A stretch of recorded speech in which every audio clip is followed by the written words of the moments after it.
We use an example of a gunshot. A gunshot will surprise somebody. You shoot a gun, it's like bam, that's how it is. You like, oh wow, it scares you. Then as time goes on, you see somebody pull a gun out, you're going to just tense up knowing that there's going to be a sound associated with that. It's in essence kind of the same thing. As time goes on, you learn that a gunshot's loud. It's going to scare you, so when you see somebody pull out a gun when you're out doing your thing out in the bush, then you'll be able to know that to plug your ears or something, because there's going to be a loud sound and you are going to be scared. Alright.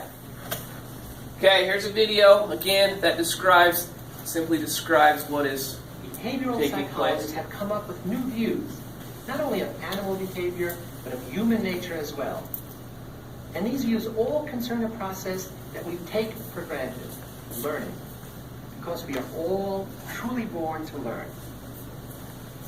Ironically, one of the most important figures in the study of learning, Ivan Pavlov, wasn't concerned with the subject at all, at least not at first. So again, Ivan Pavlov's the guy that discovered the idea of classical won the conditioning. Nobel Prize for Physiology and Medicine in 1904.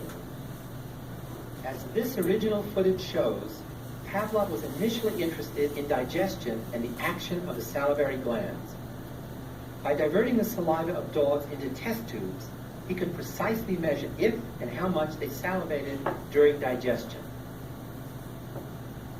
When food was presented, the dog salivated quickly, an inherited salivary reflex. But over repeated testings, a strange thing happened. The dog salivated before contact with the food.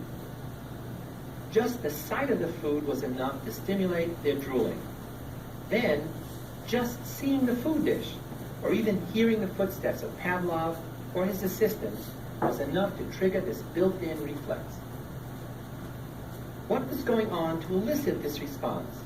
Pavlov decided to find out by systematically varying the stimuli and measuring the dog's reaction.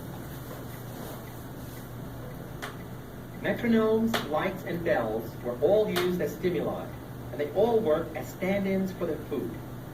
What mattered was not the kind of stimulus that was used, but the fact that it reliably signaled that food was on the way.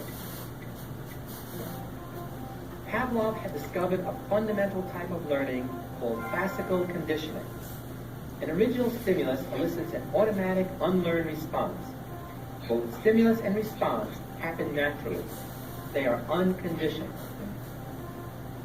Then a second, neutral stimulus that never elicits the unconditioned response by itself is introduced just before the presentation of the original stimulus.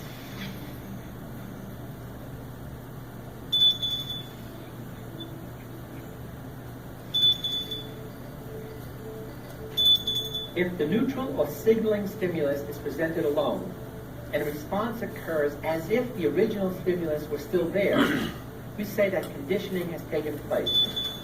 Arbitrary neutral stimulus becomes a conditioned stimulus.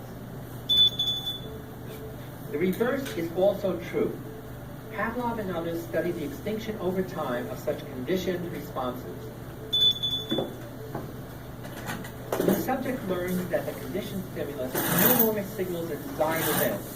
The acquisition process is reversed, as the learned connection is gradually weakened.